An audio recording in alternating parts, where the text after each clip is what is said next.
عبداللہ ابن ابی اوفا کہتے ہیں نبی کے سامنے جب میں جھک گیا نبی کے سجدے میں، نبی کے سامنے جب میں نے سجدہ کر لیا، آپ نے سوال پوچھا ہے عبداللہ تم نے یہ کام کیوں کیا؟ انہوں نے کہا اللہ کے رسول میں نے بڑے بڑے پادریوں کو دیکھا ہے، میں نے بڑے بڑے پادریوں کو دیکھا ہے، ان کے ماننے والے ان کے سامنے اپنا سر جھکاتے ہیں، ان کے سامنے سجدہ کرتے ہیں، اے میرے نبی آپ تو ہمارے نبی ہیں، آپ تو ہمارے پیغمبر ہیں، آپ تو ہمارے رسول ہیں، میں نے سوچا کہ اس چیز کے آپ زیادہ حقدار ہوں گے۔ اللہ اکبر، توحید کا پیغام دیکھو لوگو، اللہ کے نبی نے فرمایا نہیں نہیں، اس دنیا میں کسی کو سجدہ کرنے کا اختیار اللہ نے دیا ہی نہیں ہے، کسی کو سجدہ نہیں کیا جائے گا۔ اگر سجدہ کرنے کا اختیار کسی کو دیا جاتا تو بیوی کو ہوتا کہ وہ اپنے شوہر کا سجدہ کرے۔ ان الحمد للہ نحمده ونستعینه ونستغفره ونعوذ باللہ من شرور انفسنا ومن سیئات اعمالنا، من يهده الله فلا مضل له ومن يضلله فلا هادي له، واشهد ان لا اله الا الله وحده لا شريك له، واشهد ان محمدا عبده ورسوله، اما بعد فان خير الحديث كتاب الله وخير الهدي هدي محمد صلى الله عليه وسلم، وشر الامور محدثاتها وكل محدثة بدعة وكل بدعة ضلالة وكل ضلالة في النار۔ مسجد میں تشریف فرما ہمارے بزرگ نوجوان ساتھی اور میری اسلامی مائیں اور بہنیں،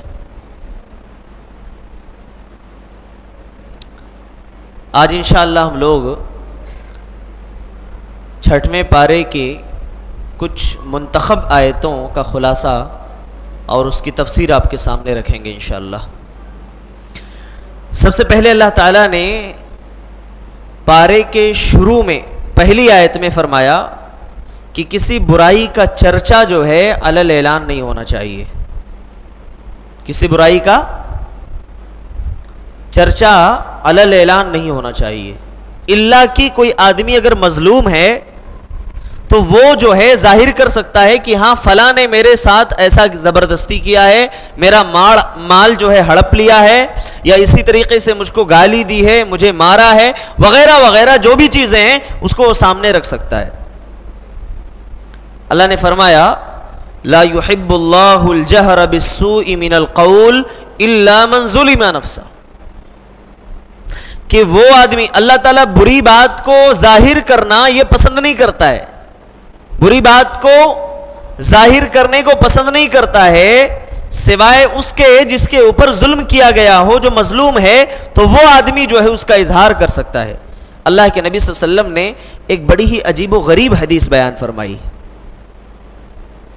ایک بڑی عجیب و غریب حدیث فرمایا کہ معاشرے کے اندر ظالم کی بھی مدد کرو اور مظلوم کی بھی مدد کرو۔ کس کی مدد کرنا ہے؟ ظالم کی بھی مدد کرو اور مظلوم کی بھی مدد کرو۔ اللہ کے نبی صلی اللہ علیہ وسلم نے فرمایا انصر اخاک ظالما او مظلوما۔ سوال کیا گیا، پوچھا گیا اللہ کے رسول مظلوم کی مدد تو سمجھ میں آتی ہے کہ وہ مظلوم ہے اس لیے اس کی مدد کرنا ہے، لیکن جو ظالم ہے اس کی مدد کیسے کریں گے؟ اللہ کے نبی صلی اللہ علیہ وسلم نے فرمایا جو ظالم ہے اس کے ہاتھ کو پکڑ لو، اسے ظلم سے روک دو، یہ ظالم کی مدد کرنا ہوا۔ اور مظلوم جو ہے جس کے اوپر ظلم کیا جا رہا ہے، جب ظالم کو روک لو گے تو ظاہر ہے کہ مظلوم والا کام بھی وہیں پہ پورا ہو جائے گا، پھر اس کے اوپر ظلم ہی نہیں ہوگا۔ کتنی پیاری حدیث اللہ کے نبی نے بیان فرمائی۔ تو کسی برائی کا چرچا جو ہے علل اعلان نہیں ہونا چاہیے۔ ہاں اگر سماج کے اندر ایسے عناصر، ایسے نگیٹو چیزیں موجود ہیں یا عنصر موجود ہے جس کے ذریعے سے کوئی بہت بڑا خطرہ لاحق ہو سکتا ہے، اس کے بارے میں آدمی جو قوم کے ذمہ داران ہیں ان کو آگاہ کر سکتا ہے کہ دیکھیے فلاں مسئلہ جو ہے بہت گمبھیر ہے، یا فلاں شخص جو ہے یہ اس معاملے میں بہت زیادہ آگے بڑھ چکا ہے، تھوڑا کرمنل مائنڈ کا ہے، اس لیے جو ہے اس سے بچ کر کے رہنا ہے۔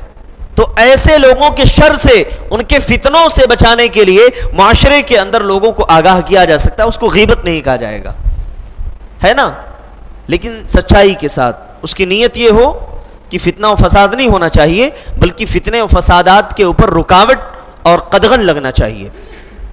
اس کے بعد اللہ تبارک و تعالیٰ نے کہا کہ دنیا میں ایک بڑی عجیب و غریب قوم ہے جس کو یہود کہا جاتا ہے.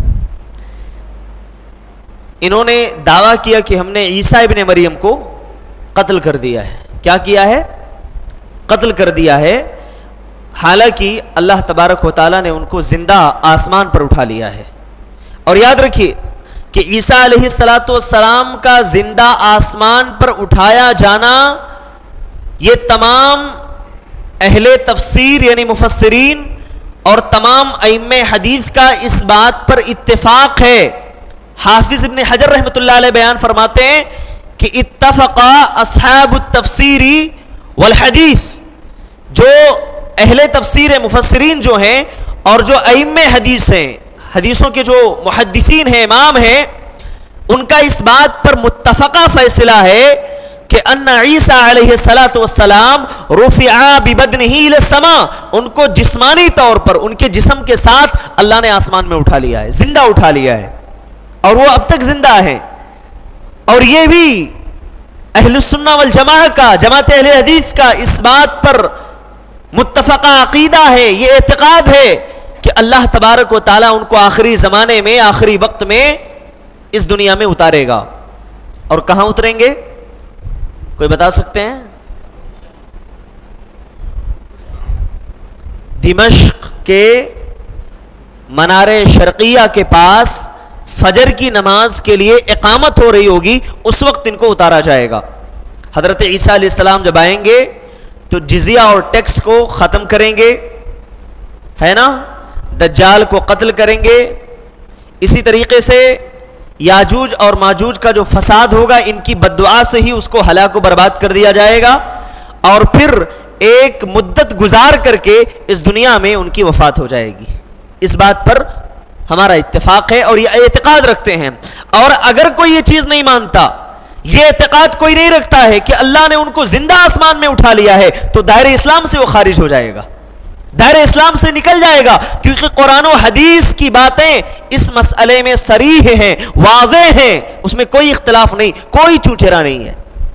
قرآن میں اللہ نے فرمایا وَقَوْلِهِمْ مِنَّا قَتَلْنَا الْمَسِيحَ عِيسَى ابْنَ مَرْيَمَ رَسُولَ اللَّهِ وَمَا قُتِلُوا وَمَا صُلِبُوا. یہ لوگ دعویٰ کرتے ہیں کہ ہم نے عیسیٰ ابن مریم کو قتل کر دیا ہے، ان کو ہم نے مار دیا ہے. رسول اللہ، جو اللہ کے رسول تھے. یہاں غور کرنا، بڑی عجیب و غریب قوم تھی نا. ایک طرف اللہ کا رسول مانتی تھی اور ایک طرف ان کے جھوٹے قتل پر فخر جتاتی تھی، دعویٰ بھی کرتی تھی ہم نے قتل کیا ہے.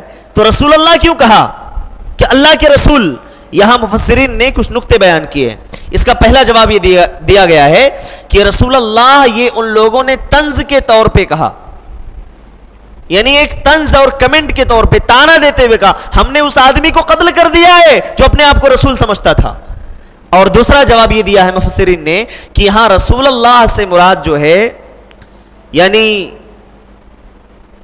اپنے آپ کو رسول کا جو دعویٰ کرنے والے تھے، جو اپنے آپ کو رسول کہتے تھے، ہم نے ان کو قتل کر دیا. اور تیسرا جواب یہ دیا کہ اللہ تعالیٰ نے یہاں رسول اللہ جو ہے حضرت عیسیٰ علیہ السلام کو اکرامن اور احترامن کہا ہے. تو رسول اللہ. اچھا، اس کے بعد ان کے دعوے کی نفی بھی کر دی اللہ نے قرآن میں. وَمَا قُتِلُوا وَمَا صُلِبُوا، ان کو قتل نہیں کیا گیا، انہیں سولی نہیں دیا گیا، بلکہ ان کی شکل کے مشابہ ایک انسان کو سولی پر چڑھا دیا گیا. بر رفعہ اللہ، اللہ نے تو ان کو زندہ آسمان میں اٹھا لیا، ان کو بچا لیا. دشمنوں کے خوف اور ڈر سے اور دشمنوں کے گرفت سے اللہ نے انہیں بچا لیا.